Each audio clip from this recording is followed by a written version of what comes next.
2020లో విజయనగరం మార్కెట్లో కూరగాయల ధరలు ఆకాశాన్ని తాకాయి. ఈ విషయం గురించి ప్రజల నుండి ఫిర్యాదులు రావడంతో జాయింట్ కలెక్టర్ కిషోర్ కుమార్ గారు ఒక స్మార్ట్ ప్లాన్ వేశారు. ఆయన సాధారణ రైతు వేషంలో ఎవ్వరికీ తెలియకుండా మార్కెట్లోకి వెళ్లారు. ఎందుకంటే మార్కెట్లో కూరగాయల ధరలు, నాణ్యత, జనాల సమస్యలేంటో తెలుసుకోవడానికి. కిషోర్ కుమార్ గారు రైతు వేషంలో వెళ్లి వ్యాపారులతో మాట్లాడారు. కూరగాయల ధరలను అడిగి తెలుసుకున్నారు. ఈ ప్రయత్నంలో ఆయనకు మార్కెట్లో ధరలు ఎందుకు పెరిగాయి, వ్యాపారులు ఎలా వ్యవహరిస్తున్నారనే విషయాలు స్పష్టంగా తెలిసాయి.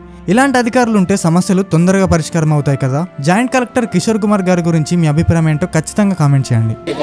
ప్రజలకి సక్రమంగా అందాలని, ఏ వ్యాపారస్తుడు ఎక్కువ ధరలకి అమ్మకూడదని చెప్పి, తర్వాత ఎవరు హోర్డింగ్ చేయకూడదని చెప్పి వారు చెప్పడం జరిగింది నిన్న వీడియో కాన్ఫరెన్స్ ద్వారా కూడా. ఈరోజు మనం మరి రాజీవ్ క్రీడా ప్రాంగణంలో చూస్తే కనుక ఇక్కడ చాలామంది, ఇది యాక్చువల్గా కొంతమంది రైతు బజార్ నుంచి వచ్చిన వాళ్ళు ఉన్నారు, కొంతమంది రోడ్డు మీద ఉన్న వెండర్స్ కూడా ఇక్కడికి వచ్చి అమ్ముతూ ఉన్నారు. సో ఈరోజు సర్ప్రైజింగ్గా మరి ఏమవుతుంది అనేది చూడడానికి వచ్చినప్పుడు కొన్ని ఆసక్తికరమైనటువంటి విషయాలు మనకి ముందొచ్చినాయి. ఇప్పుడు క్యాబేజీ మనం అర కేజీ 14 రూపాయల కింద, మరి కేజీ 14 రూపాయల కింద మనం డిసైడ్ చేశాము. కానీ కొద్దిగా ఎక్కువగానే, అంటే కేజీన్నర నేను 20 రూపాయలకి కొనటం జరిగింది. సో అది కూడా రీజనబుల్గానే ఉంది.